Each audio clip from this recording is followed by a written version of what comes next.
Okay, I can just go ahead with it if it's okay. Sure. All right. Raise your right hand.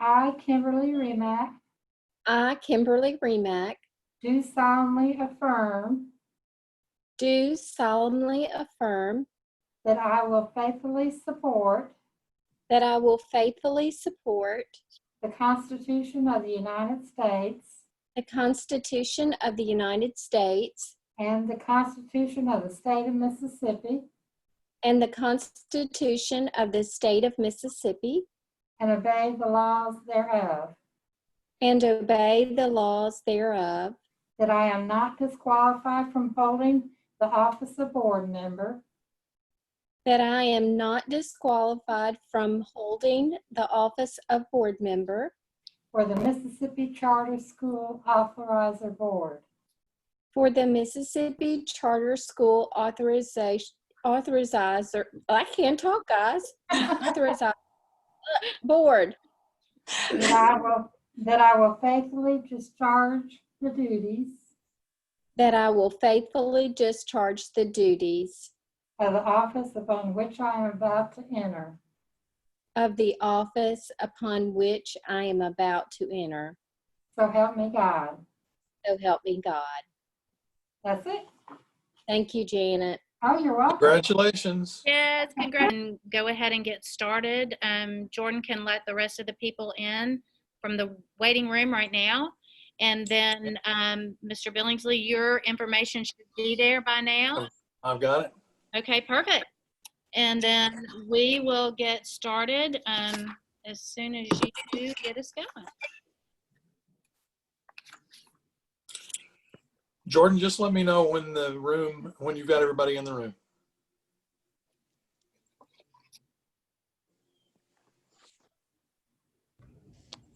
Okay, I've let all the guests in.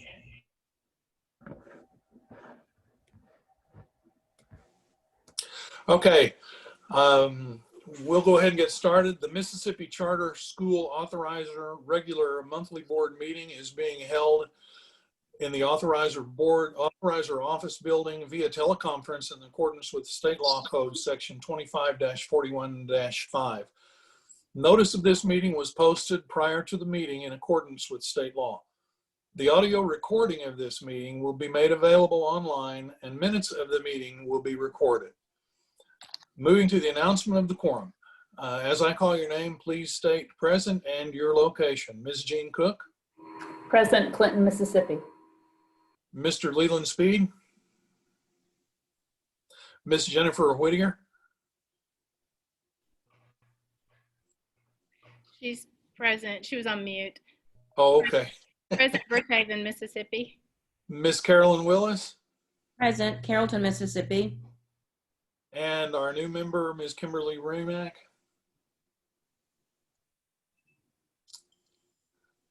Is she also on mute? I know she was there a minute ago. Yeah, I'm here. Okay, Present, good. I'm from Olive Branch. Okay, we have a quorum and the regular monthly board meeting is called to order. Let me get the agenda pulled up and we'll get going.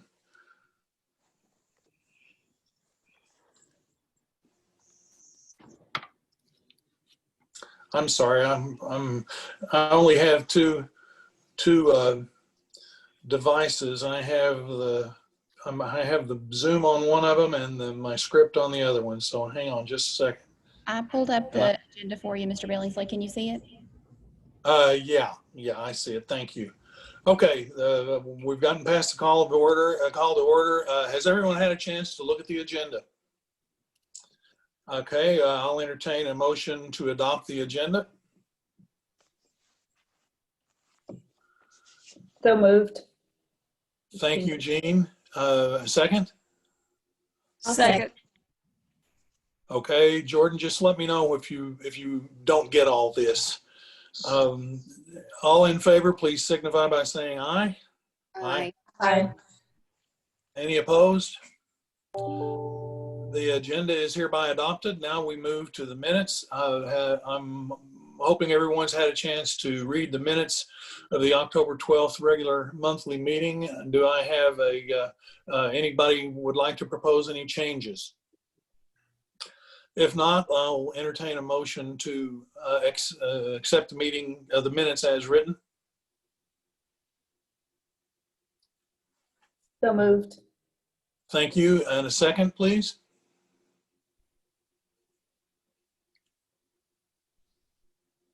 Second. Thank you. All in favor, say aye. Aye. Aye. Any opposed? No, none opposed. The minutes are adopted as written.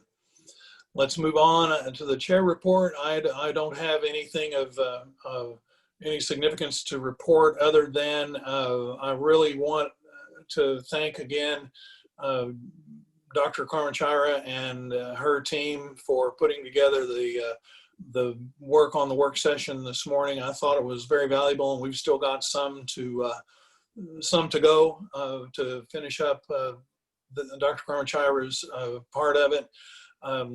It's hard enough to do this when we're all in the same room, and it's especially hard when we're having to do it under the conditions we're doing it now. So I appreciate everybody's effort to get it together, and I appreciate all the board members taking the time and going through the trouble that it takes for us to try to continue to do our jobs as well as we can under these conditions.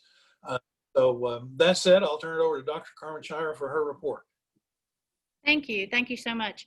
I want to echo quickly what, Jordan, I'm going to do my other part first, but echo quickly what Mr. Billingsley has said, and that I do appreciate you guys so much. I know it takes time and dedication to be a part of this work and to serve on this board, whether you're new, and Jennifer, you're relatively new, and Kimberly, you're brand spanking new. You guys are just going to bring such value to the team and to the board and to the work, and I just appreciate everybody so much, all of you, and your support and willingness. So thank you again. Also, thank you and welcome to our friends of MCSAB who have joined us for the meeting today.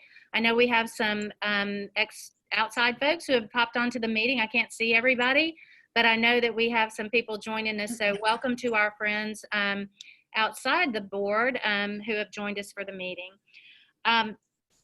Just a couple of quick things on my report for today. Most of my report was in the work session part, and then the follow-up of that will be at the end of my report here. So before I get into that, I just want to say we received our final peer report this year.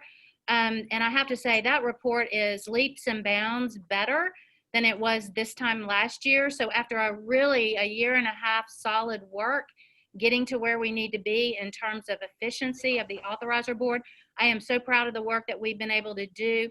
Avery, Denise, Vanda, Jordan, all of us working together have been able to put together an office that's efficient, run efficiently, run in accordance with state law and federal procurement requirements and state procurement requirements, statutory requirements, whatever that looks like. And so I'm very, very grateful for the partnership that we have among ourselves and the work that we're doing, as well as our analysts over at the Legislative Peer Committee. They've been just a really nice group to work with the past couple of years. They understood the situation that we were in terms of having a new executive director after 9 months without anybody leading the work. And so they were very accommodating and understanding that first year. They have really called out in this report the progress that we've made. And I encourage you, if you have not read that report yet, to do so, because it is, it's a good report. And the recommendations that they've made in that report, I think we can totally support the majority of those. There are a couple of areas that maybe we might disagree on the intricacies of it, but for the most part, I think wholeheartedly we would agree. So again, if you haven't had a chance to look at that report, I encourage you to do so. And I would encourage you to compare last year's report to this year's report, because I think it's incredibly evident the amount of progress that we've been able to make. So that's enough about the peer report. The legislative task force work has been ongoing. We completed the work of the student enrollment task force. The legislative task force began work a couple of months ago. We've had our initial meeting. Then we have 2 team leads on this that are from external partners. Rachel Cantor serves from Mississippi First as a team lead on this legislative task force. And then Elise Marcelano from Empower Mississippi is also a team lead. And so their expertise in working with charters, not just in the state, but I know Elise had some experience outside the state working with charters. They bring a lot of value to that work. And so they are much appreciated in terms of their partnerships and their expertise that they bring to that task force. We're looking forward to tomorrow. Lisa's team will be presenting their recommendations around the statutory areas that they've reviewed, and they'll bring that to the table.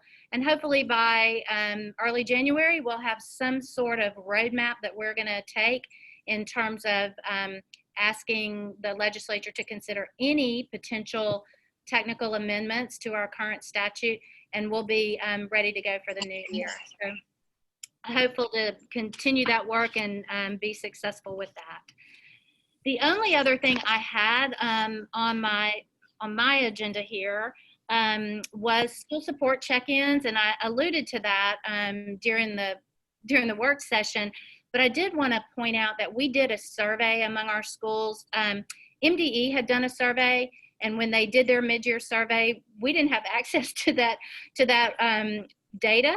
So we did one of our own, just a quick follow-up to ask the schools to complete an 11-question survey around enrollment and attendance and so forth. But I want to share with you just a little bit of those results, so you'll have a general idea of where our schools are and how they are operating right now. But 100% of our schools reported that their contracted enrollment numbers have been met. I think that's significant. And one of the reasons I think that's significant to point out is because if you saw the news lately, you saw that there are children missing throughout the state. And it's not just the state of Mississippi who can't find their children right now. It's all over the nation. I think Michigan has not been able to locate 63,000 children. Mississippi is about 23,000 children.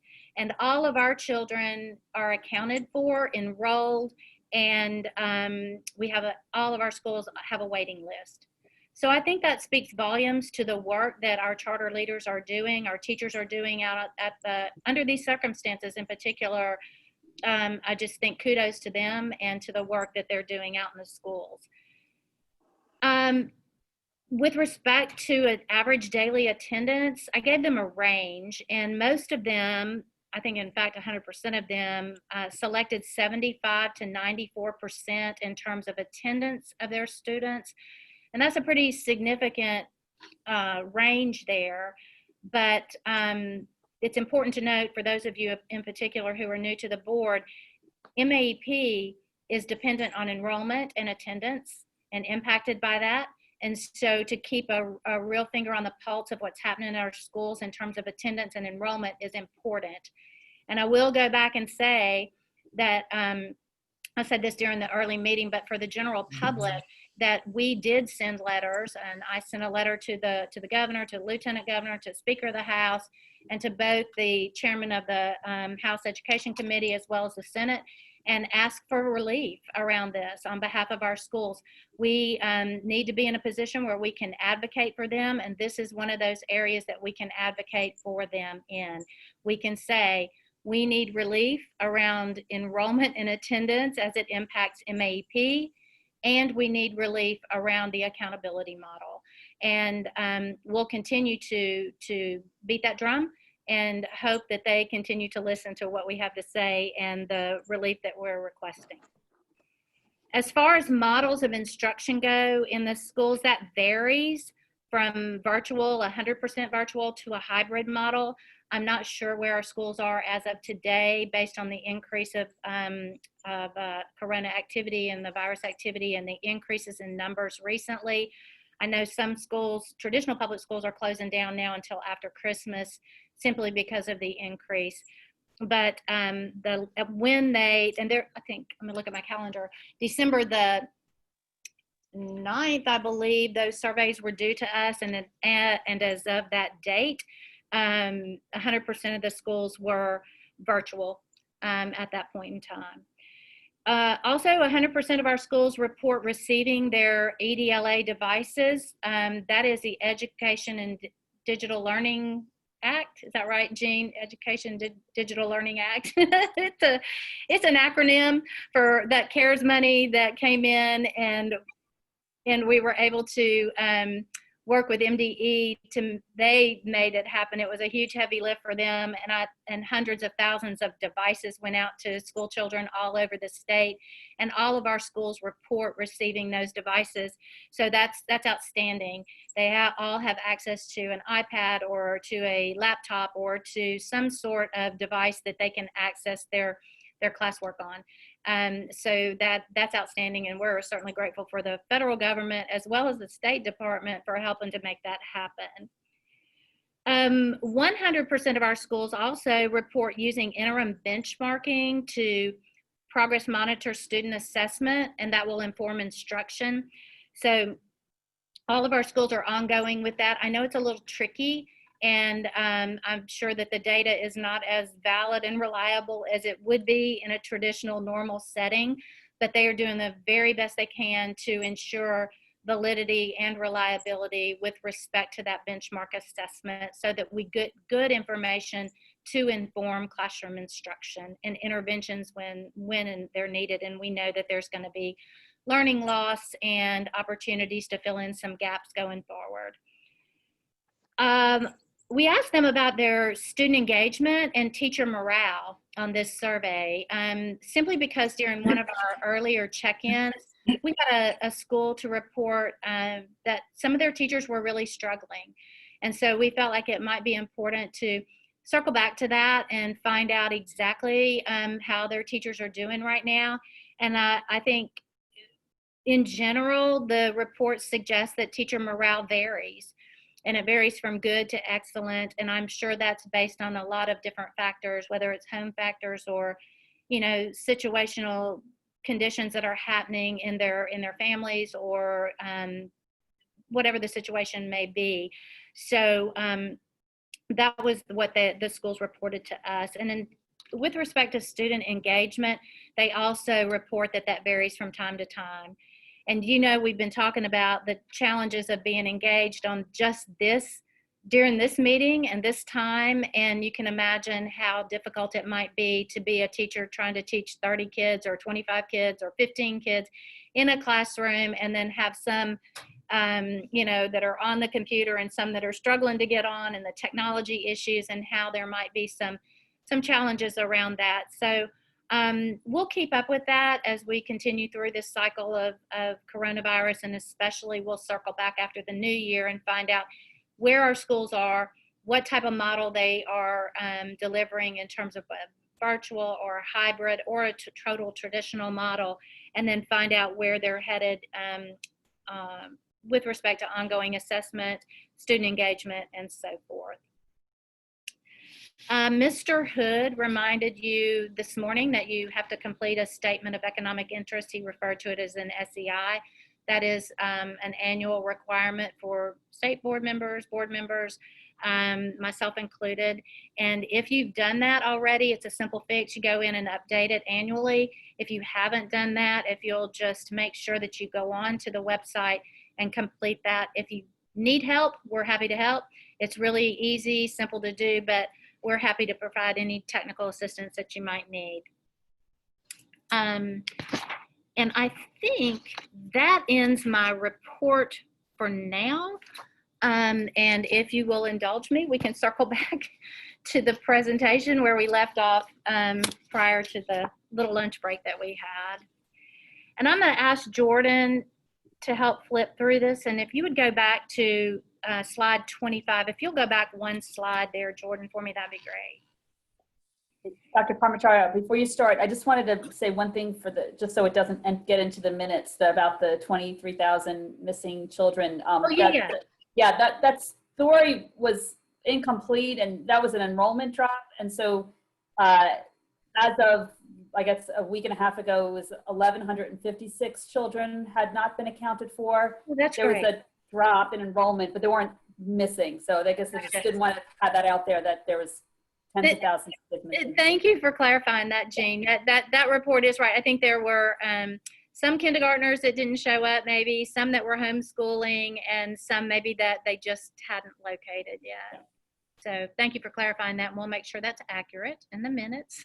So, all right, so on this slide, I think we had actually tried to get into this slide, and we talked about the toolkit a little bit. We looked at the standards and accountability. We got into the sign-up sheet, but I wanted to ask, did anybody want to go back and look at the support toolkit again before we moved on? I think this is where I had, maybe my screen wasn't showing right, or some of you could see it and some of you couldn't. Was there anything in there that you guys wanted to take a peek at again to see what's included in that, or just wanted to look at a document in particular? And Jordan, you can just pull it up so we can look at the agenda or the table of contents.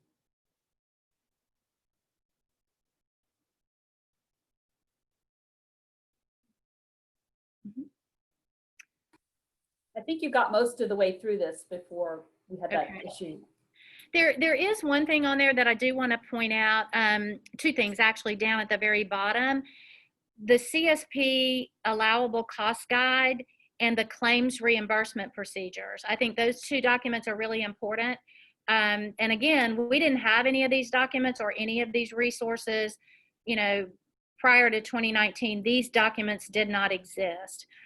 So when Vanna and I began really working and digging into the CSP and trying to approve claims for payment and so forth, one of the very first things we needed to do was to develop an allowable cost guide so that schools would know, yes, I can pay for this. No, I can't pay for this. Yes, I can pay for this in year one. No, I can't pay for this ever. This is unallowable every day, all day. And so with the help of an external provider, we were able to come together, put this, it's been updated, modified a little bit since that time, and we'll continue to improve these documents going forward as they need to be. But this document, Jordan, if you'll scroll through just a little bit, it's very detailed, and you can look at just this first screen here. It's going to give you, as a school leader who's a recipient of a CSP grant, it's going to tell you, with respect to operations, under the description and examples, here's some things that I can do and when I can do it. I can do it in year one, but I can't do this in year two. Because the charter school program grant is a little different than a traditional grant, like a Title I monies or Title II monies, or probably even 21st century grant monies, because it tracks that year, startup year or planning year. And so some things are allowable during year one that are not allowable going forward. But it's broken down, and you can scroll down just a little bit more, Jordan, broken down into categories. So operations, there is a section on instruction, and you can keep scrolling.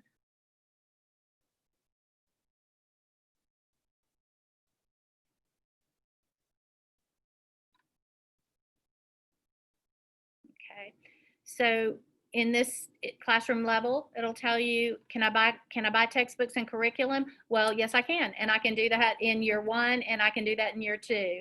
Can I buy materials for my library? Well, yes, I can, and in year one and two, or year two and three.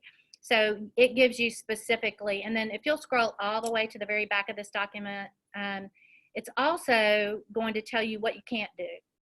So under no circumstances can I do these things. I can't buy my children uniforms at my school. I can't pay for field trips. I can't use my money for construction. I can't buy cleaning supplies. But you know what? With the CARES money that came out, I can buy some cleaning supplies. There was flexibility in those dollars this year. So knowing what you can do with, how you can do it, and then how you can leverage the other dollars that you have is really important for our schools.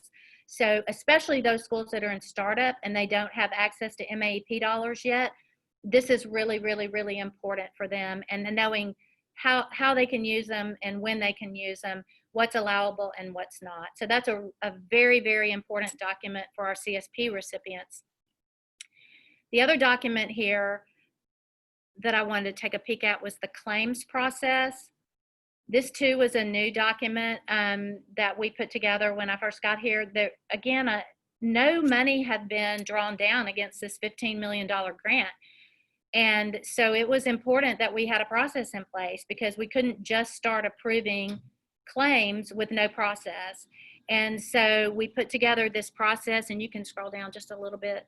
There's spending guidance reminders. There's a spending guidance memo in here. And there should be, is there another page to this one, Jordan? Yeah, right here. So it tells in this case, what's my responsibility as a charter school? What do I need to do when I submit a claim to the Director of Schools and Accountability? What do they need to have from me? They need to have a cover sheet. They need to have detailed expenditures. They need to have supporting documentation because we need to know, was that allowable? Was it allocable? And can we approve that claim before we submit it on to Denise for processing? Then you can scroll down a little bit, Jordan, and you can see, in addition to that, there's our responsibilities. So not only does the school have responsibilities, we do as well. And what are we going to do? We're going to review those claims when they're submitted. We're going to align them to the approved budget line item. We're going to ensure that they adhere to the allowable cost guide. We're going to make sure they have all the supporting documentation that they need. And in some cases, we're going to go back to the school and say, you know what? We need some sign-in sheets for that. We need backup documentation for this before we can send it on for processing. So this is a part of the accountability to self and accountability to and transparency and accountability to USDE, because they will be monitoring our grant this spring. So thank you, Jordan, for going back. Any questions on any of that before I move to the next slide? Okay, very good. So the next slide then, where we left off right before lunch, we're going to talk about policies and procedures. And when I got to the authorizer board, and I know Tommy alluded to this briefly this morning, and he said they had put some foundational pieces into place. But when we got here, Avery and I realized with some help with some external support as well, that many of those policies and procedures had not made it all the way through the Administrative Procedures Act. And so we were in a position that we had to start over. We had to really start over from the very beginning in terms of putting policies through the APA process and getting them approved through that process. So we did that. And we began reviewing everything that we had and everything that we needed to have in place. And so with policies and procedures, it was going to impact three different folks, right? It was going to impact us, it was going to impact the schools, and then some were only going to impact those CSP sub-grant recipients. So we had to be very deliberate, very intentional. What was most important? Where did we need to take action first so that we could be in compliance, in many cases, be in compliance with either federal guidance, state law, or in some ways, the framework. So, Jordan, you can slide to the next slide. So these are, again, the three areas that we focused on: internal procedures, internal processes and practices, schools, and then the charter school program.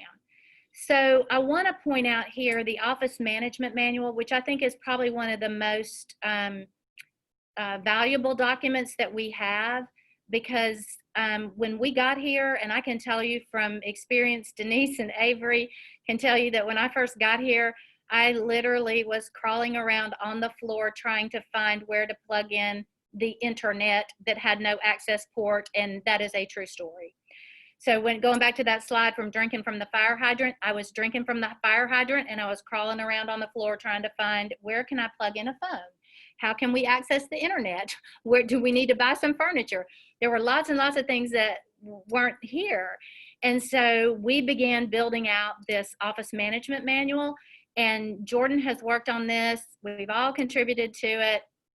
But now if you just look at the table of contents, you can see that it covers everything. It covers the directory, it covers our in-office procedures and practices, it covers our technology procedures, it covers our billing and invoice management, it goes through travel arrangements, board management, website management, visibility, our contract procedures that we have. Everything is spelled out clearly in this. So Jordan, you can scroll down.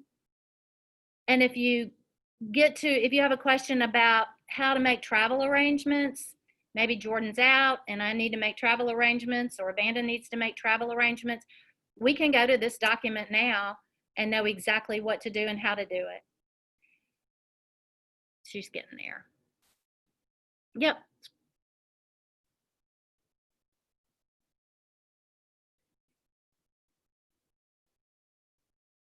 One of the things that Peer recommended too was, and this was not in response to Peer, we had actually already started doing this, but they recommended this year that we have something to support, be there to support in case there is turnover, because there was turnover at the authorizer board, significant turnover during the years prior to me coming on. And so this is a beautiful document for just that, right? So let's say Vanda gets tapped to be the, U.S. Department Secretary of Education, and she goes to DC and takes over, then I'm going to have a new Director of Schools and Accountability. And so this document right here is helpful in terms of those transition. This document, as well as our Division of Responsibility document that you saw earlier, and our Project Build document that really shows who has ownership of that document, or that project, and then how are we going to track that project, manage that project, and bring it to fruition. So this is just another example of some of the things that we've done. Board policies, I mentioned those a few minutes ago. You can click on those, Jordan. These are all available on our website, and you can go through every single one of the board policies that we've adopted and that have been through the APA process and procedure. When we got here, there was no closure policy, there was no closure protocol, there was it was in the infant stages, but it hadn't come to fruition yet. So that's here now. And so we have made progress on our board policies as well. We didn't have, public testimony was in our bylaws, but there was nothing, no form to fill out. If you wanted to make public comment at the board meeting, there was no form, no fillable form, nothing there. So now you can go to our website if you want to make public comment. You can see specifically what it says with respect to public testimony from our bylaws. And you can also see the process by which you need to submit this information. So that's out there as well. And there is a parent complaint procedure. This was one of the 11 recommendations that were in the CSP grant. The CSP grant had a section of proposed policies and procedures, and this was one of those. So this one has made it to the website now, and there's a strict statement of procedure, there's a reason for the procedure, there's the responsibilities of each party, and how to file a parent complaint, and then what happens once that parent complaint has been filed. So that's available as well. We've talked about the guidance that's available for schools. We've talked about the reporting calendar. We've talked about the fingerprinting protocol.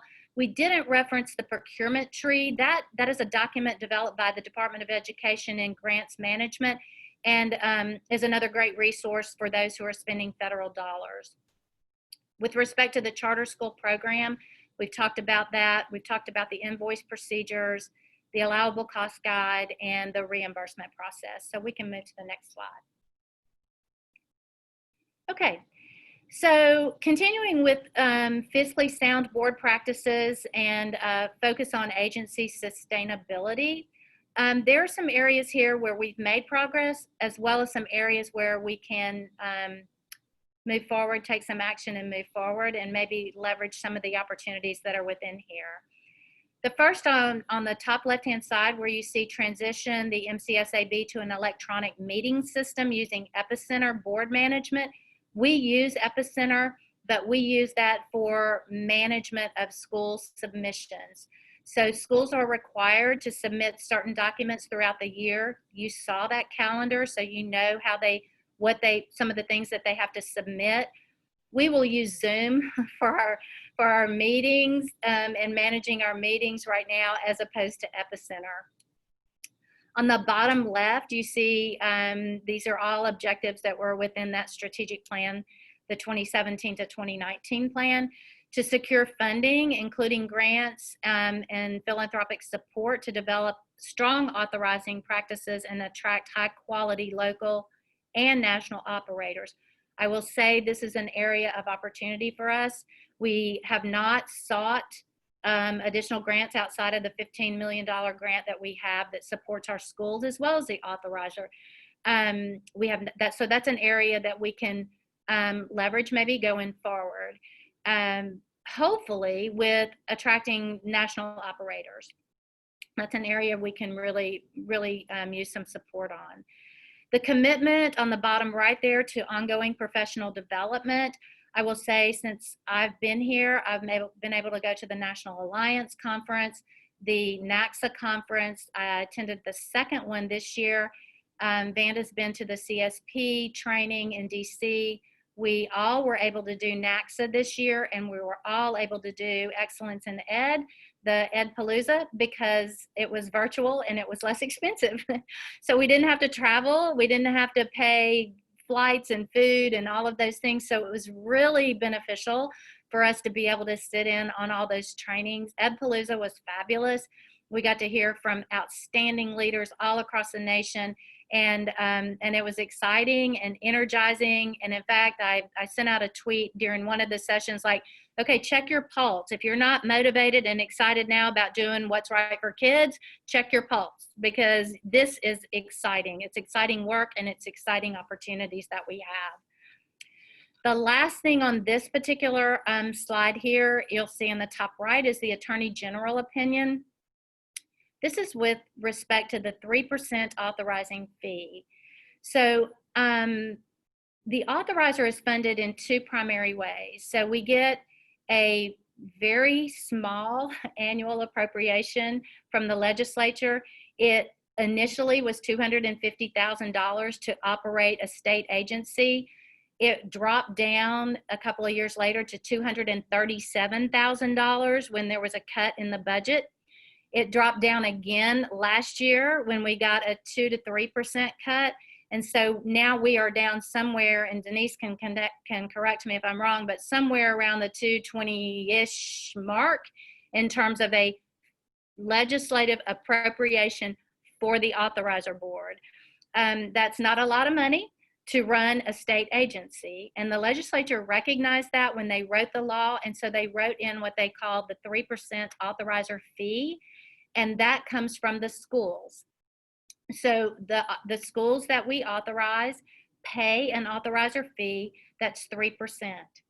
This year, you'll remember back when we were talking about this in the early days of COVID, I let you guys know that I was hopeful to only have to tap into one portion of that MAEP funding and eliminate two other components of that, so that the schools ended up with more money. And so dialogue with Avery, more dialogue with Avery, pen to pencil, all those things, researching MAEP, and finally getting an Attorney General opinion request out. We said, okay, how much money do we have to charge the schools? Is it that whole bucket of money, or can we just kind of pick and choose and only take that one lump sum out of MAEP, not do the EEF money, and not do the monies that come in the summer, the one-time monies that they get? Well, the AG's office came back with their opinion, and their opinion is that we have to take all three of those. And those authorizer fees, I can tell you, it's the MAEP dollars, so it's the amount that they get year to date. Will be taking the EEF monies. That's not the school teachers' money. There are two pieces of EEF. that go through the educational enhancement funds. This is not what goes to the teachers, because I didn't feel like, and I said that in a board meeting openly back again when COVID first started, I didn't want to tap into those dollars. So, and the other component of that is the per capita, that one I told you that comes only once a year, and that's in July. But the AG opined, and we will have to access our 3% against all three of those buckets, because they go into the total MAP amount that the schools receive. So that will be going forward. All right. Okay, so I told you early on it was a milestone year for us. It probably wasn't as exciting as the first man on the moon, but it was for us because we were making major milestones and we were pretty excited about the progress we were making. We had our first successful schools go through a renewal cycle. We renewed Reimagine Prep and we renewed Midtown. We renewed Midtown on a conditional renewal based on their renewal application, and Reimagine got a 5-year renewal. We also had our first annual framework reports that went to the schools. And for the first time, they got significant feedback from the authorizer on their performance with respect to their academics, their financials, and their organizational structure and operations. And so that was a milestone for us. The authorizer had maybe done some minimal work around that, but this was significant. And so now we're into year 2. Schools have received their second annual framework report. We also published our first annual report to the legislature, which we were super excited about. And I talked about that earlier, but that was a milestone for us as well. We established the first student enrollment task force and legislative task force. The student enrollment task force was in response to some challenges that some of our schools were having with respect to enrollment of special populations. And so we needed to come together and figure out collectively, how can we address this? How can we meet the spirit and the intent of the law and hold our schools accountable, and yet give some flexibility where we can, so that schools are not penalized in situations where maybe they only have kindergarten and first grade and they don't have as many students identified as special needs, or there's a situation where a school district in which they're located is over identifying special needs. And so we wanted to go through that to find out what's our best approach. Do we take it to the legislature, or do we just work through the framework as it's redefined and redesigned and give the flexibility to the schools in the framework? So that was a new first for us. We had our first back to school meeting. We've had our second one now. So that was in the summer of July of 2019. And then in October, I believe, of this year, we had our second one. We had our first drawdowns on the CSP and the first presentation to the legislature on progress. So we were super excited about all of that. So most slides, I guess, probably most presentations would start out with the mission. But I think having the history of where we were, like letting Tommy kind of set the stage this morning and then us go through, it felt like a better place to put this here in this part of the presentation, because I think it's time for us to think about, again, what is the mission of the authorizer board?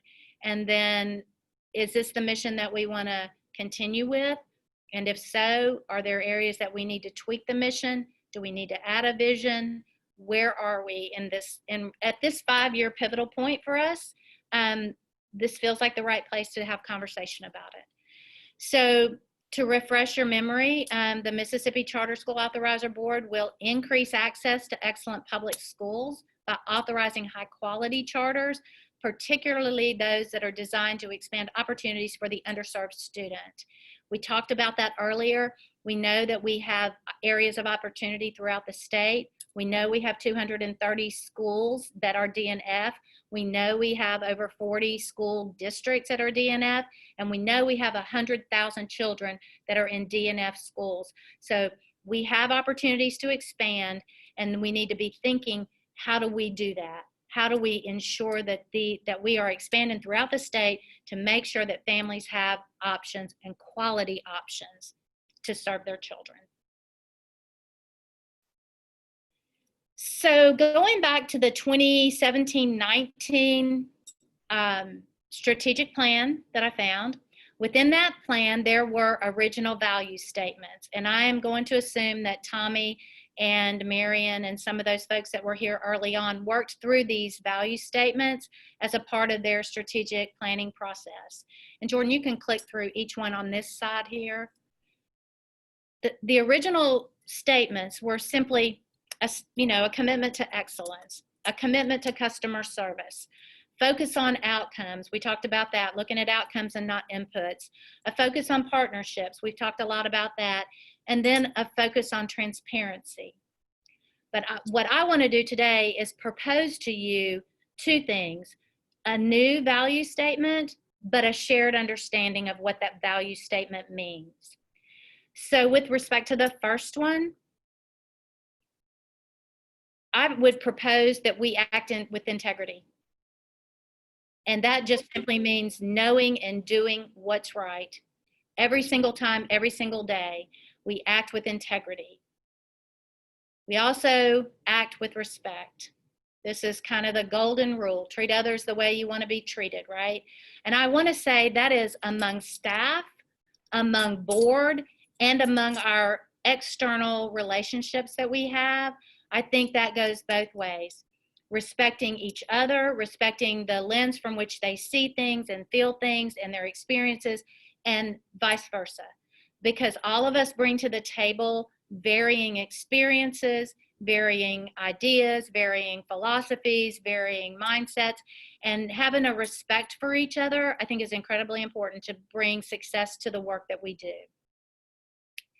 The next thing would be responsibility. All of us have to be willing to accept responsibility, and we've got to be willing to embrace opportunities to contribute, whether you're on the board or serving as staff. Again, it kind of goes both ways, but embracing every opportunity that you can to bring the value that you bring to the work. I also propose that we think about our work in terms of servant leadership. I think we have to think about serving the common good. We are in this business because we care about children, we care about Mississippi, we care about the future of our children and the future of our state. And that means serving the common good. That means doing the right thing every single time. That means having a servant attitude that's willing to support and do what's right every single time. Also have to have a commitment to excellence. And I think a can-do attitude and a tireless pursuit of results is a part of that commitment to excellence. And then finally, transparency, which was on the original value statements as well. We got to be open and honest. And we got to be open and honest with ourselves, with each other, with our general public. I've talked about transparency a lot today. When you're not transparent, that's when people make up their own ideas about who you are. If you act behind a cloak and behind closed doors all the time and people don't know who you are, they're going to make up their own reality. So if we can be open and honest and transparent about what we do, then people don't have it. They can't question that, right? If they know, they can go to our website and they can find every single resource that's out there. They can find the board minutes. They can find the board agendas. They can find anything that we've done, whether it's resources or trainings or videos or recordings, then that brings transparency and credibility to the work. So those are the proposed value statements, as well as the shared meaning that I want us to think about. But as we do this work, I think we have to shift from our strategic thinking, which most of us do and have been involved in strategic planning, to strategic thinking. So it's very different. It looks different. It feels different. And the outcomes are different when you go from strategic planning to a mindset of strategic thinking. So it looks like strategic planning was these things. It was, you can change, Jordan. strategic planning is often just product oriented, right? It's developing a plan, it's putting together your SMART goals, you know, they're specific, they're measurable, they're attainable, they're time specific, they're realistic, and so forth. It's good intentions, you know, we really want to do this, we really want to do that, but sometimes they're short-sighted.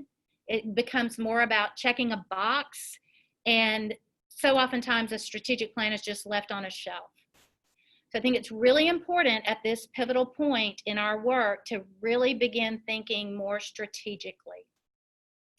So we can go into our work with this kind of thought, that we want to invest in human resources, invest in physical resources, leverage points that are high yield for us, be data driven and results oriented in our work, and align our systems so that we get to where we want to be by working and thinking not harder, but smarter and strategically.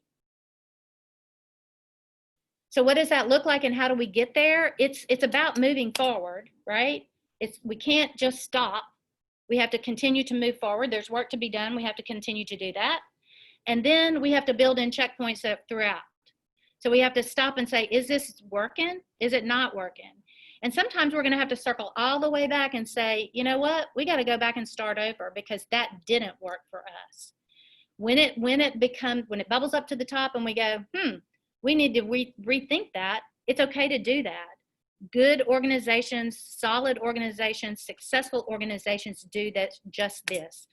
They continue to move, they build in their checkpoints, and they circle back and revisit when they need to. So that's the mindset that I want us to think about as we shift into building a vision and continued work for the authorizer. So what we're going to do now, which is a little out of the norm for a typical board meeting, but we're going to go into breakout rooms. And Mr. Speed, and he's not here, is he? Did he come back? Okay, so Ms. Cook, let's see how we can figure this out. We need somebody to look at the first area though. Okay, Jean, why don't you just hop in with Ms. Whittier and Mr. Billingsley, and we'll just be able to report out on the second and the third strategic priority at this point because we're missing Mr. Speed. Is there a magic number there? I don't have any problem if Jean and Dr. Brumfield want to go ahead and attack that first one by themselves. Yeah, we can do that. Is that okay with you, Jean? Okay, sure. Okay, so we'll do that. Expand high quality charter options. Dr. Brumfield, that's you and Jean. Ms. Whittier and Mr. B, this will be ensuring the quality of authorized charter schools through outcomes-based accountability and oversight. And then Ms. Willis and Ms. Remack, you'll have strategic priority number 3, and Jordan's going to be your lead on that, which is establish sound organizational practices. Unbelievably organized you and your team are, and all the work that has been done to both get the office and the organization organized, and also to set up all the charter schools to be successful and have everything that they need at their fingertips in such an easy to access, understand, navigate way. I cannot believe how much work has occurred in this short period of time. I mean, it's I was telling Dr. Brumfield, I love a chart and I love a color-coded chart, and I love to be organized, but you all have taken it to such a level. That is just unbelievable. I cannot believe how much you've done, and that you've set yourself up so that what's next, I feel like, is really limitless, because all of this nuts and bolts and all this important work, you have a lot behind you, or you've set a foundation, I guess, is really it, so that you can seem to, we can all focus on the bigger, right. The next, not that everything isn't big that you've done, because it is tremendous, but you've taken care of so many things, from finding where the internet gets plugged in to, having, the systems in the office. It's just unbelievable. And Dr. Brumfield, you were talking about that this last thing is the performance framework is the kind of next big hurdle or project to get through. So I just was blown away by your presentation and all that has occurred and at such a high level. Thank you. Thank you. Appreciate that. Okay. Who's next then? Is that us or is that? That's your group, Dr. K. It is. Okay. All righty. So Ms. Whittier and Mr. Billingsley, we had strategic priority number 2, and that was to ensure the quality of authorized charter schools through an outcomes-based accountability and oversight practice while respecting charter school autonomy. And the million-dollar question for every single authorizer is, how do you balance that? How do you find the balance between oversight and accountability, staying out of their business, so to speak, looking at outcomes only, and yet holding them accountable? And that's a tightrope to walk. And so we talked about that, and I'll let Mr. B and Ms. Whittier share out what their thoughts were with respect to those questions on the value statements, number 1, and then the strategic priority, number 2. I think that the what you said hit the nail on the head. We have to be, I don't want to use the word easy, but it's kind of balancing in between easy and difficult. I mean, we have to be easy enough that to start an operation here that we will attract more operators, but we have to be strong enough in our demand for quality outcomes that they understand that they can't just come in here and put out a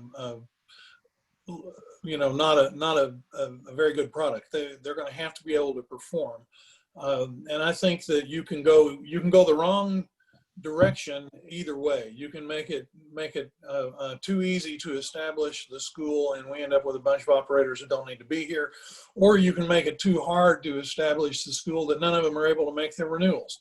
So I think that we've done a really good job of balancing those so far. But going forward, I think we just have to make sure that we keep our eye on both those balls at the same time. Ms. Whittier, do you have some thoughts to add to that? Well, I do. We had talked about the guidelines that we've set, and those are very high expectations.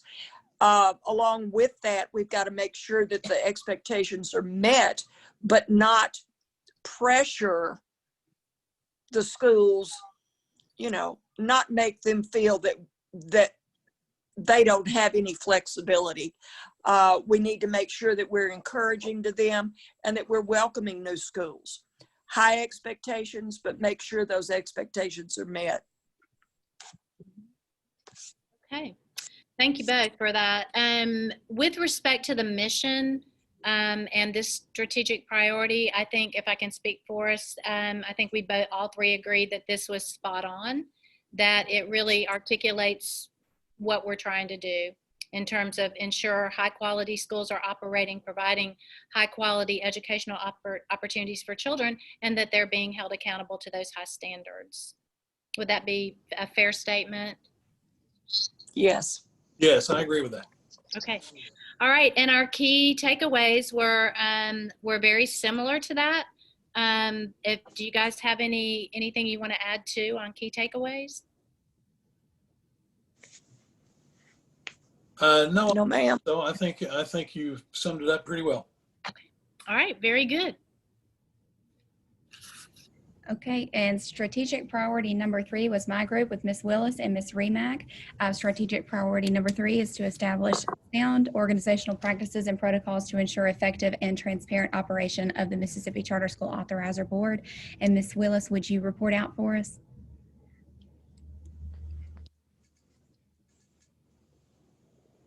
Is she still connected? Sorry, I was on mute.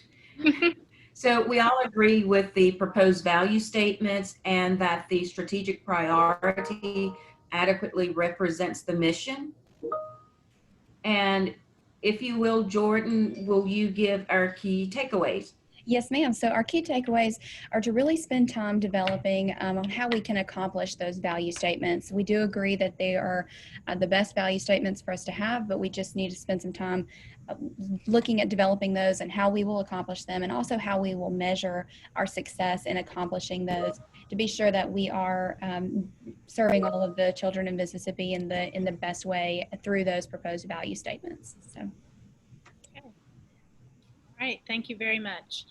I think that the next slide, the final slide, is just next steps.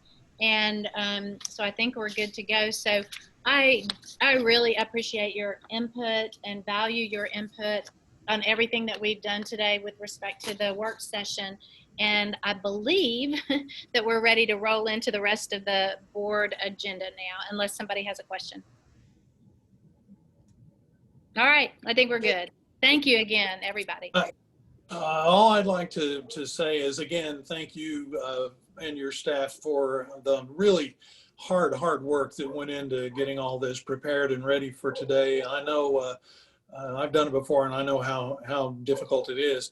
The other thing I'd like to remind everyone is going back to one of the changes that we made from strategic planning to strategic thinking means that this isn't just a one afternoon a week deal. It's something that we need to be thinking about all the time. We don't necessarily need to have it on the agenda every month at the meeting, but we should never stop thinking about thinking strategically about what we can do to make all of our schools better and stronger and bring more of them in. So that's the only thing I would encourage us to never let this process get too far from the front burner. Thank you. That's great. Great. Okay, let's move on next to the financial report. Do we have are we ready for the financial report? I think Denise here? Mm-hmm. Are y'all ready? We are. Okay, you are.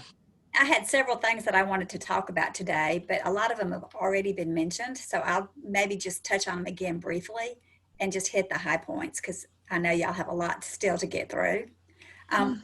We generally look at the budget at this time and where we are with the expenditures. At 5 months at the end of the year, at the end of November, we should have been at 42% of the year. So typically, since 42% of the year is finished, we're looking at our budget to expenditures at that level. We are totally 100% on track with salaries at 42% or just under. Everywhere else in our budget, in our major categories, we are under our expenditures for that 42%. And so there's a lot of leeway left in the budget. And I just want to mention that today. I was going to point out that we have spent no money in travel, and that so there's a lot of extra money in that category. And on my list to talk about was the fact that the staff has gotten more training with less travel. In the past, only one person was allowed to travel because of the constraints of the budget. But Dr. Comacheri's already mentioned that the staffing, all staff have gotten trained this year that would not have happened before. So that was one benefit of COVID that had a good budget effect. The CSP grant doesn't always track at the same level. Don't expect to be at 42% of expenditures because a lot of that is outside of the board's control. It has more to do with how the schools are operating. First year may have more startup money. So I'm not really as concerned about that 42% and where we are, but I will say of the operational expenses that come out of the CSP grant for salaries, we're right on track with that as well. The one issue that I really wanted to spend a little time talking about in more detail was your source of funding. And again, Dr. Comacheri's already talked about that some. Money is received in 3 separate areas. We've talked about 2 of them mostly already. The general fund provides you money that comes out of the state that is awarded to you by the legislature. And as you've heard, that money has been cut every year, just about. And that source of money, although it's a good underlying source to get you started for the year, it does not meet anywhere near the operation requirements of the board. In fact, we try to spend that money first because it has to go back to the state if we don't use it. And so we use it mostly for salaries. And because they only give us that money half at a time, so we get half of that money for the first half of the year, and we use it for salaries. Generally, by October's payroll, I'm having to move to another source of funds because I don't have enough in there to go ahead and pay the salaries for the rest of that allotment period. The special funds that we use is that money that we've talked about that comes from the schools from their 3% share of the MAAP funds. This year we have received about $455,000 in those funds that were based on last year's allotment and the 3% for the schools. That money is not nearly enough to cover the operations of the board going forward. And we'll talk about that in a second. But the third source of your money is your federal grant dollars, your CSP. That money isn't just used for the schools as sub-grants in their startup years. That money is used for a lot of other things. We're allowed to use a portion of it for operational cost. And so we do use some of it for salaries. We can pay half of one person's salary and their fringe benefits out of the CSP. But we also use that money for technical assistance to the schools. We use it for the parent survey that's done that Dr. Crematieri already talked about. And like I said, we use it for some minor operational things. So one of the things that we need to think about going forward is what happens when we don't have the CSP. This year alone, our budget has $195,000 of CSP funds for technical assistance, for operational cost, and outside contracts that, like for the parent surveys. So if we didn't have that source of funding, there's no way that our general fund dollars could meet what we're getting out of the CSP. So as y'all do your critical thinking, your strategic thinking, instead of planning, this is one area that you might want to put in the future. Dr. Crematieri mentioned that one of the things you haven't looked at is federal grants outside of the CSP. So that may be something that you put on your list as you do the critical thinking for future funding sources. One other thing that I wanted to mention is that the legislative budget recommendation has come out. It came out last week. Dr. Crematieri and I have not even had a chance to talk about that, but during the meeting today, I sent a text to your analyst and said, is the authorizer board getting a cut? Because I saw where IHL, who gets our funding, received a 2.5% general fund cut and a 4.5% special fund cut in their operational budget. And she answered me back and said the charter authorizer board was not included in their cuts. So right now, you're at full funding of where you are at the current year. Dr. Crematieri, you have a comment? No, I was just thankful.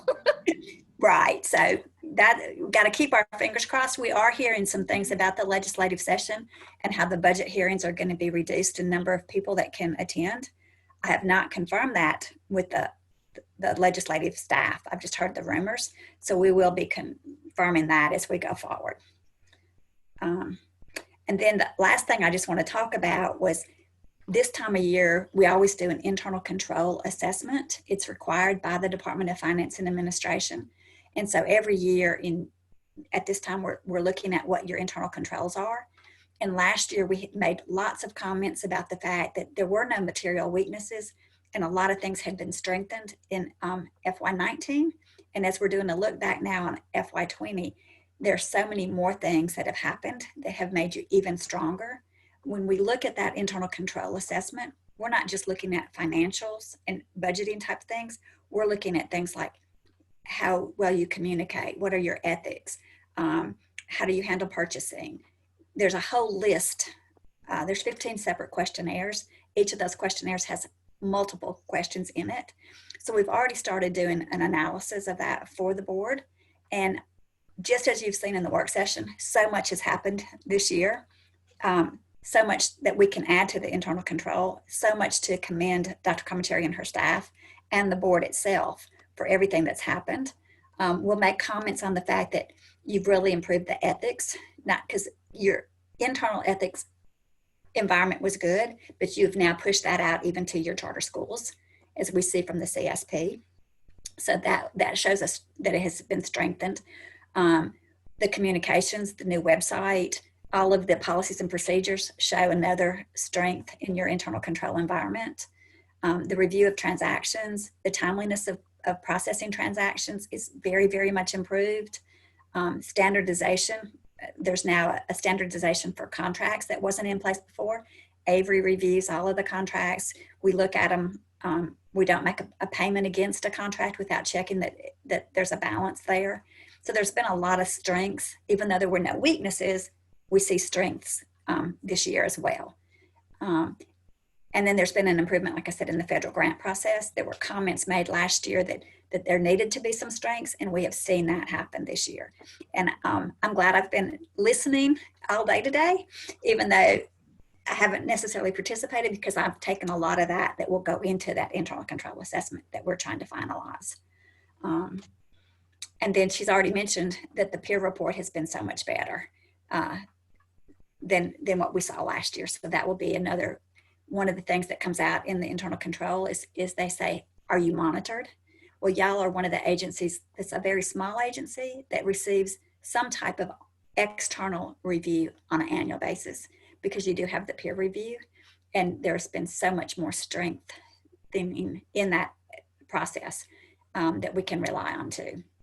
And then the only other thing I was going to say, y'all have already all said, is that Dr. Commentary's leadership is very evident. The work of the staff is very evident, and the work that all the board members have put in, it needs to be commended. And I'm open for any questions y'all have. Thank you, Denise. Okay. Anyone have any questions? Well, I appreciate your kind words about the board, Denise, and you've done a really good job to keep us informed on all the financial stuff too. So I appreciate that. Let's move on into the committee reports. Dr. Carmachiro, you want to take it from here? Yes, thank you. We have just one report today from our committees, the Performance and Accountability Committee. I think Ms. Cook is going to report out on behalf of them today. Okay, thank you. Later in the meeting, we'll have a chance to vote on a proposal to revise the performance framework. And I just want to tell you a little bit about the process in selecting this, this organization to do that work. The staff received a total of 5 responses to their RFP to do this work, and all the proposals were received within the deadline. And the charter board staff conducted an independent review of each of the proposal using a rubric that looked at demonstrated experience, proven ability to provide charter support, and the work plan and budget from each of the organizations. And then they did a collective rubric along those same lines, and then consulted with the members of this committee, which includes myself and Ms. Whittier, and to get our input before a final decision was made. So I appreciate getting, having that opportunity to hear more about the process, and that, like I said earlier, that this was, Dr. Brumfield mentioned, this framework is not the last piece, but the next big thing that needs to be done in moving forward and fulfilling the mission of the charter board. So based on all of that, the organization that is going to come before the board is Basic Policy Research.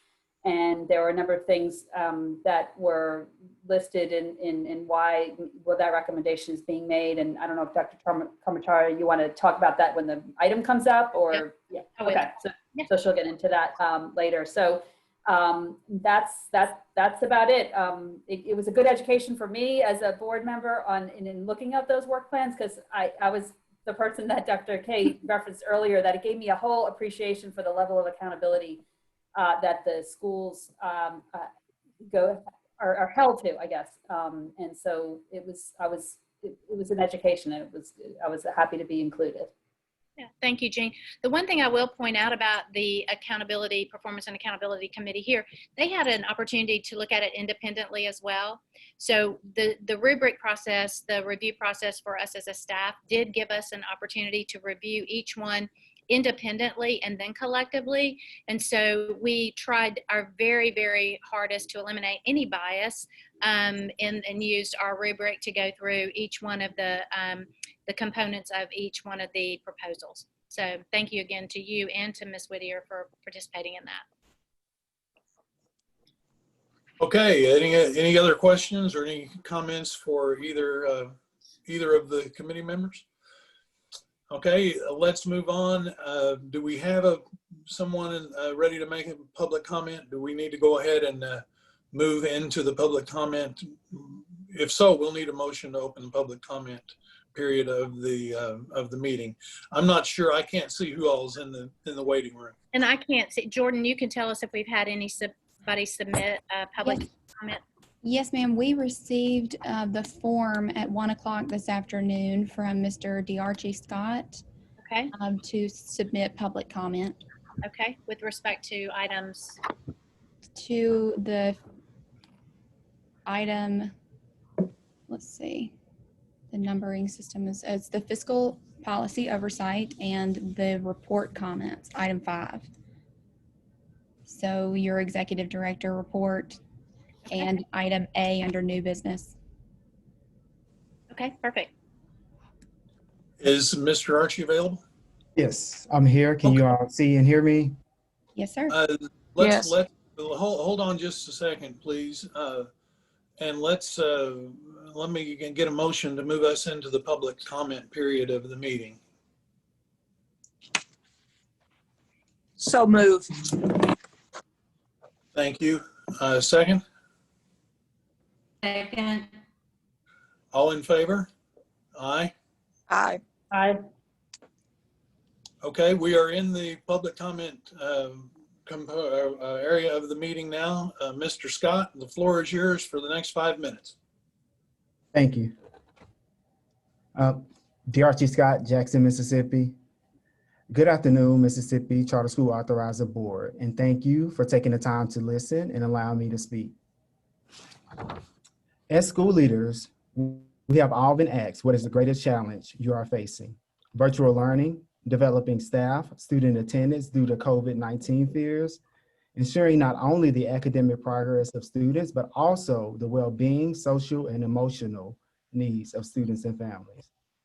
With a strong team and nonstop planning, reflection, and collaboration, we have been able to work towards and meet these needs by being one of the first public schools to open in person in the state of Mississippi, August the 5th, and make it a quarter without any COVID-19 cases.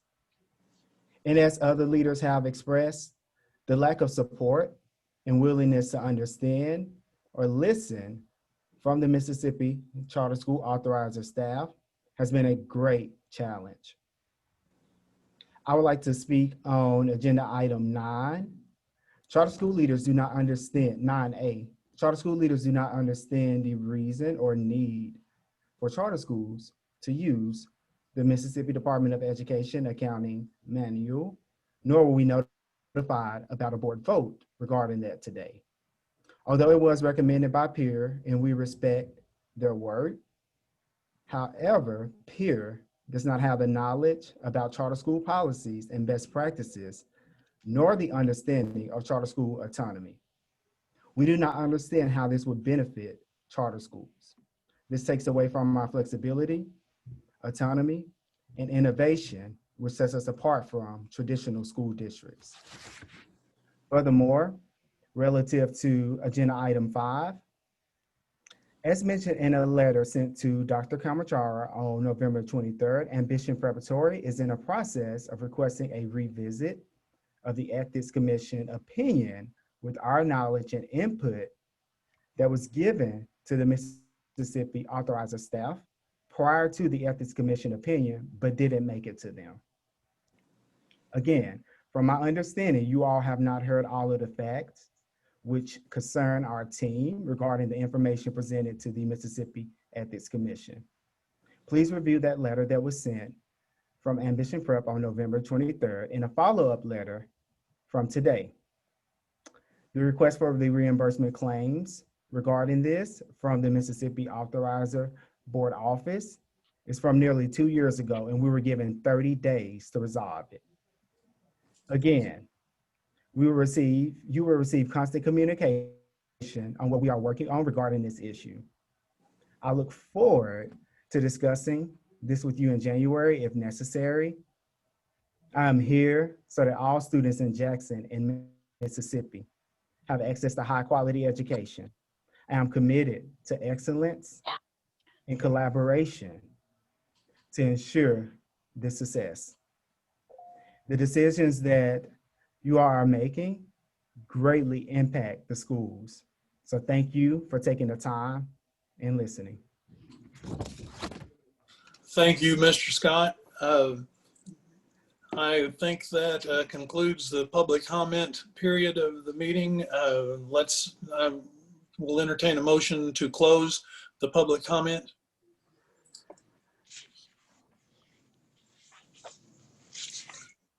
So moved. I'll second that. Thank you. All in favor? Aye. Aye. Okay, let's move on to the new business. Dr. Karmachira, will you go ahead and lead us through that? Happy to. Okay, under agenda item A, you have the consideration for the approval of the charter contract to revise that contract to include Exhibit G, which is the charter school fiscal oversight policy, which would now include the Mississippi Department of Education Financial Accounting Handbook requirement. As you know, and will recall from our July 31st meeting, the board had considered and looked at various, iterations of the contract. And during the July 31st meeting, the board actually removed that language so that the authorizer so that the schools would have sufficient time to transition to the accounting manual that peer has recommended for the past 3 years during their annual peer report. To increase, one of the reasons actually is to increase transparency. The inclusion of that financial requirement was mentioned in the contract negotiating meetings even prior to that, just as a point of reference. The financial requirement was also referenced again during the back to school meeting so that all school leaders that were there during that September board meeting, and of course that is available on the website in an audio version. So anybody that wanted to go back could certainly go back and listen to that. But school leaders were reminded that there was a year of transitional time to move into that financial reporting manual, and that they were going to give it, so the July to June 30 would give them that year to transition to that. Also want to point out that Dr. Brumfield did send an email to the CSP subgrant recipients, of which Ambition Prep is one, reminding them of the transition and that training would be provided to them to ensure a smooth transition to that. So with respect to Exhibit G under the fiscal oversight policy, it is our recommendation that the board consider the addition of the school using and following all policies in the Mississippi Department of Education Financial Accounting Handbook, including the appropriate use of the chart and account grant codes. And I'm happy to answer any questions that the board may have with respect to that. I have a couple of questions. Let me make sure I'm okay. Yes. I have a little bit of a concern that all of the schools, I'd like to understand better how the schools knew that this was going to be an action item on our agenda today. I understand that that this really didn't make it onto the final agenda until late in the game, that our initial publication of the agenda did not include this action item. So are we fairly certain that all the schools knew that we were going to be taking this up today? And the reason I ask that is that I'm a little bit surprised that we didn't have more requests for public comment about this. So I can't speak for the schools. What I can say on behalf of the agency is that Jordan did post the draft agenda, which is what is required under the Ethics Commission to post that ahead of time. And then I think by 8 a.m. or so this morning, the full agenda was posted with each action item under the new business. So I do know that there was that was posted, and correct me if I'm wrong, Jordan. No, that's correct. And the agenda was finalized on Friday and also sent to Mr. Scott when he requested it to fill out his request for public comment today. Okay, perfect. So to answer your question, that it was on the agenda. It was posted publicly today in its full form at 8 a.m. We met the requirements under the statute to post a draft agenda prior to the board meeting. Additionally, I will say that although the schools may not have known that this was going to be on there in particular today, they have been given a heads up over the period of the past few months, knowing that this was forthcoming. And no one has reached out with any questions or comments or concerns at all. So we are ready to present that along with the consideration underneath that for the training that will be provided for them to transition to this reporting. Okay, so the short answer to my question was 8 o'clock this morning is when it was made available for the schools to see that this was going to be an action item on the agenda. I'm still concerned about that, because if the schools that are going to have a problem implementing this, I mean, we've talked a little bit about the need for autonomy and the fact that they're public schools, but they're also charter schools, and I'm a little bit concerned that we may have schools like Mr. Scott's school that are going to have issues implementing this new accounting system. Not that we won't still vote to implement the new accounting system, but just that they haven't had much opportunity to make their case to the board through the public comment process. I'm not sure that everybody's had that opportunity, and that's my concern. I think that they were provided an opportunity back in July when we first talked about it, and when the board actually removed that item from the contract to give them that transitional period of a year. And since that time, during our school check-ins or any other period in time, we've not had anybody reach out to us for support or a question about it or a concern about that transition to the financial accounting manual. And again, Dr. Brumfield has reached out to the schools and shared that with them, that we would be transitioning. And we did, again, during the back to school meeting, we talked about it as well. So, and I understand all that, but again, my concern is simply that, and Mr. Scott's a good example. Once he realized it was on the agenda, he included it in his, you know, what is our process? Maybe I'm worried more about the process than the actual item. But what is our process? Don't we require some sort of advance request to make a public comment? I'm not sure that the item was put on the agenda in time for other schools to have made that public comment request.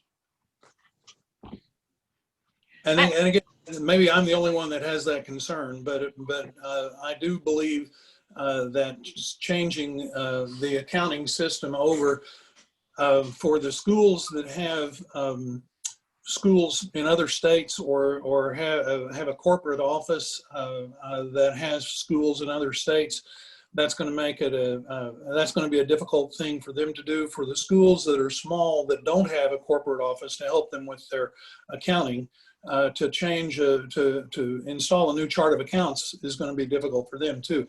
I'm not saying that we don't ultimately decide that that's the best option to take. I'm just saying I'd like to know that we've given everyone adequate notice so they can try to make a public comment if they want to.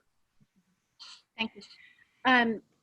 I will say too that the recommendations from PEER discuss clearly the adoption and enforcement of these regulations would facilitate future comparison of charter school and public school expenditures. The other piece of this challenge for everybody, I think, is the transition to this reporting is really important for us with respect to the CSP, because the schools use a different accounting system and their coding system is different. So for example, if they're doing travel, it's maybe 400 series and a code and object code. And if they're that through their local reporting, accrual reporting, accounting that they use versus the state accounting manual. And so it makes it difficult for us sometimes to know if that's an allowable expenditure or if it's not. So moving to that financial accounting manual for the state would be incredibly helpful for us to ensure that we're approving the claims that are, and they're submitted, that we're approving claims that are allowable under that particular line item. Denise may want to comment on this as well. I will also say that the transition, the report, the FETS report, has to be done in this same particular reporting. And so regardless of, I guess, if their monthly accounting system looks like this or doesn't look like this at the end of the year, the FETS report that's due to MDE has to be reported out like this. So that between the FETS report and MDE, that was our rationale for including it in the contract back in June to be removed in July to give them a year to transition to. Okay, I think you've answered my questions. And is there any other discussion from other members of the board? Okay, then I will entertain a motion on this particular item. So moved. What is your motion? Oh, I'm sorry, to approve, I make a motion to approve the charter contract, the charter school fiscal oversight policy. To include Second. Is there a second? Second. All in favor, say aye. Aye. Aye.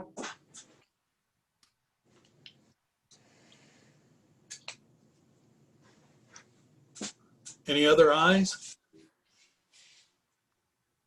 All opposed? Nay?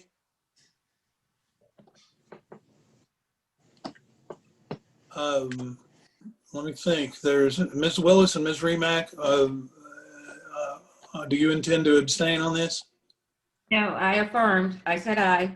Oh, I'm sorry. I too. Can you hear me? No, I can now. Yeah, I think maybe both of you were muted. I didn't hear. So both of you vote aye? That's correct. Okay, thank you. The motion passes 4-1. The policy will be implemented. Dr. Carmen-Chara? Okay, thank you. Item B is to consider the approval of Central Access's proposal to provide that financial consulting and training to transition to this financial reporting. We understand this is going to be a bit of a lift for our schools, and for that reason, we reached out to the former director, Donna Nestor, who's the former director of financials or the financial department at MDE. To provide the training to our schools so that they will have the support they need, not just with respect to this reporting accounting manual process, but also with the FETS report. Because in particular for new schools, and I know that Dr. Hendricks and I have had this conversation many times, that FETS report is a booger. And Jean can attest to that as well, but it's a tough one. And so for our schools to have the support that they need, we recognize that. And we reached out, I reached out to Donna and said, you know, would you be willing to provide these services to our schools? So she certainly is willing to do that. We have 3 days set aside. That's kind of an estimate, but about 24 hours. So if you did an 8-hour day, that's about 3 days to provide that training in particular, so that schools will have an opportunity to get one-on-one training from the former director of the financial department at MDE and the training on the transition to the manual as well as FETS. Any questions? Okay, I will entertain a motion to approve this proposal.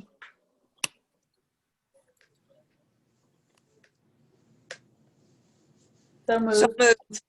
moved. And we'll take a second from whichever one of you didn't make the motion in time. Second. Okay, all in favor? Aye. Aye. Aye. Aye, okay, and any opposed? Nay? Any opposed signify by saying nay. None opposed, we will, the motion carries. We will approve the central access proposal. Thank you. Dr. Thank you. Parmachara? Yes, sir. Agenda item C is to consider the approval of SR1 College Prep and STEM Academy's charter school contract with the authorizer board. You have in your packet a copy of that. You have their enrollment table as well, so you know exactly what their enrollment is going to look like going forward for the next 5 years when they begin operations in the fall of 2022. Their board chair has signed that. And I will point out that their charter contract does include in Exhibit G, the transition to that financial accounting manual. They know about that. We have met with them on a couple of different occasions, and they were in agreement and understood that if the board approved the inclusion of the financial accounting handbook requirement, that they understood that they would be moving to that and were happy to do so. Okay, are there any other questions on this item? If not, I will entertain a motion to approve.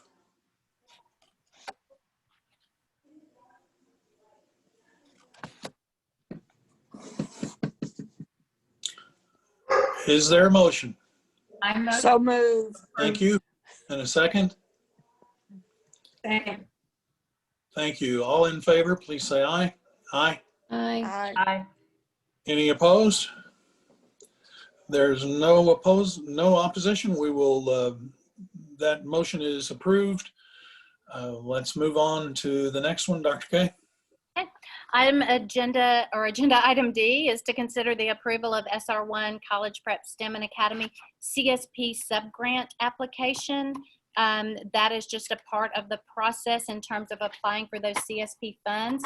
That application has been reviewed. It includes their budget in your packet as well as their goals, and we'd ask the board to consider that so that the school may be in a position to begin receiving funds and moving forward toward opening their school. Any questions? All I will add is I'm sure glad that, that this process is ongoing, and I think I hope to see it move on. So I'd be glad to entertain a motion for approval for this application. So moved. Thank you. A second, please. I'll second. Second. Thank you. All in favor? Aye. Aye. Aye. Any opposed? The motion is approved. Dr. Carmenshire? Okay, thank you. Agenda item E is to consider the approval of Clarksdale Collegiate's contract amendment. This is for an increase in their enrollment. And I believe, let me flip over to their enrollment table. Yeah, I think they are actually requesting to increase their enrollments in, I believe, grades 3, 4, 5, and 6 from 50 to 75 going forward. Or maybe it's just 3 and 4 from 50 to 75. But anyway, that'll take them up to a final enrollment of 525 in year 2022-23. And this is a good thing. This is an increase in their enrollment. So these are things that we want to see. That speaks volumes to their work. Okay, It thank you. does. And I've been impressed with Clarksdale Collegiate. Just through the information that they provided on social media, which is fascinating to see their growth. It really is. Any other questions or comments? I will consider a motion for approval. I'll make a motion that we approve this. Thank you. A second? Second. Thank you. All in favor? Aye. Aye. Aye. And any opposed? Okay, motion passes. Dr. Carmen. Okay, agenda item F is to consider the approval of a Reimagine Prep contract amendment, also with respect to enrollment. I believe they're requesting to increase their enrollment from 570 to 600. Again, a good sign whenever your schools are growing in enrollment. So we would ask the board to consider that. Okay, any questions? I will entertain a motion to approve. I'll make a motion that we approve this. Thank you. A second. Second. Second. Thank you. All in favor? Aye. Aye. Aye. Any opposed? Thank you. The motion carries. Dr. Carmen. Thank you. Item H is to consider the approval of a request for quotes for 2021 Call for Quality Schools, the application cycle and evaluation support. We do this on an annual basis. This is the group that will help whenever we get into the application cycle and actually review the applications prior to the board's approval of a school after that 9-month cycle is complete. Okay, any questions or comments? I'll entertain a motion to approve this request. So moved. Thank you. And a second. Second. Thank you. All in favor? Aye. Aye. Aye. Dr. Any K, opposed? did we skip item G? Did I? I think so. Let's go ahead and let's go ahead and finish up on item H. Are there any opposed to approval of item H?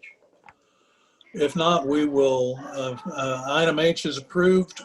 Let's go back to item G, Dr. Carmen. I am sorry, y'all. Flip through here. May not be in my packet here. Hold on just a minute.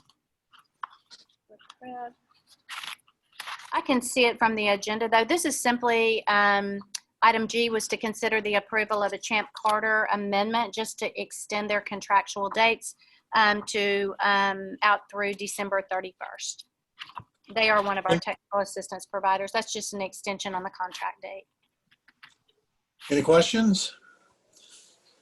Okay, well, I will consider or entertain a motion to approve. So moved. And a second. Second. Thank you. All in favor? Aye. Aye. Aye. Aye. Okay, that's everybody. Let's, the motion is approved. Let's move on to agenda item I. Okay, thank you. Apologies for that.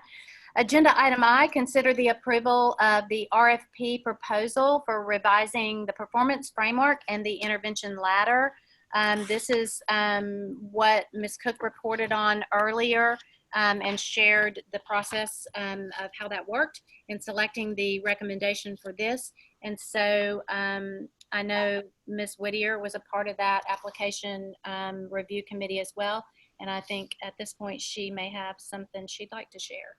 Yes, I move to accept the proposal and enter into a contract with Basis Policy Research to revise the Mississippi Charter School Performance Framework and Intervention Ladder. Is there a second? There is. I second that. Thank you. All in favor? Aye. Aye. Aye. Aye. Okay, that's everyone. That motion is approved. Let's move on to motion or to item J. Okay. Item J is to consider the approval of an external evaluator contract with Kelly Peterson to complete the renewal application review. We have one school in renewal this year, and we will, with the board approval, we'll contract with 2 external reviewers to conduct that review along with staff here. Okay, are there any questions? If not, I'll entertain a motion to approve.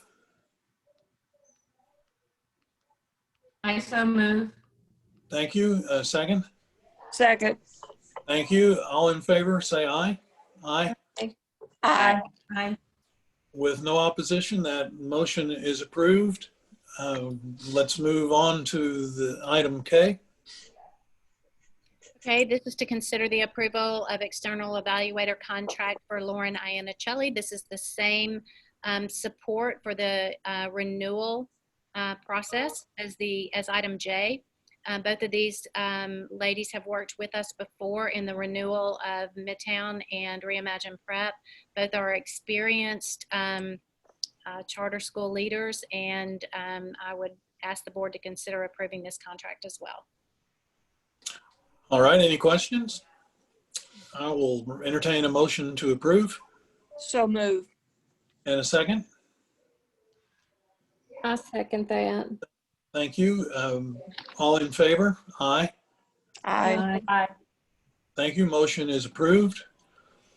I think that concludes the new business. Are there any other new business items, Dr. Kromachaya, that you'd like to bring up? No, sir. Okay. Have we determined whether we need to go into executive session? I think the board would need to determine that based on our earlier conversation and the information you received yesterday evening. Okay, then I will entertain a motion that we move into executive session. Make a motion, I'm sorry, Mr. Billingsley, make a motion to consider going into executive session first, and then y'all can make sure that y'all do have an actual need to go in, and then we'll come You're out. right. You're right. I'm sorry. I Oh, yeah. That's messed up the process. It's tedious. I will entertain a motion to open the discussion to move into executive session. So moved. Thank you. And Anyone second? as a reminder, this is also deliberated in closed session. Yes, so Thank you. I'll take a moment to put everybody in the waiting room.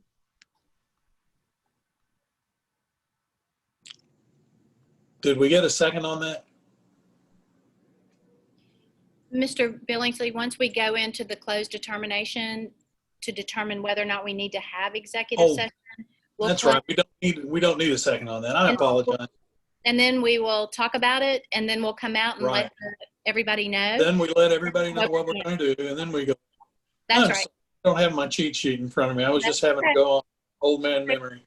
That's Do I need to make the motion?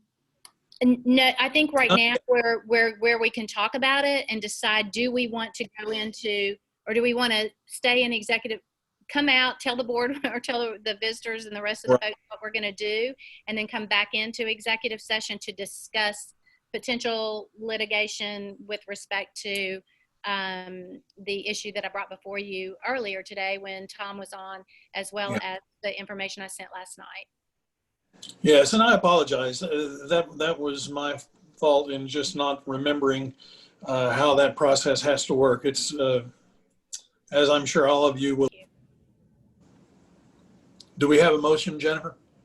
Yes, we do. I will make the motion to go into executive session for deliberations and findings concerning possible litigation. Is there a second?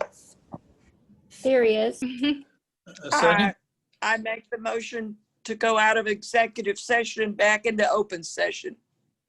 Is there a second? You have a second. And all in favor? Aye. Aye. Okay, we are back in open session. You I'm want to go gonna ahead and text Jordan and get her back in? I am doing it right now.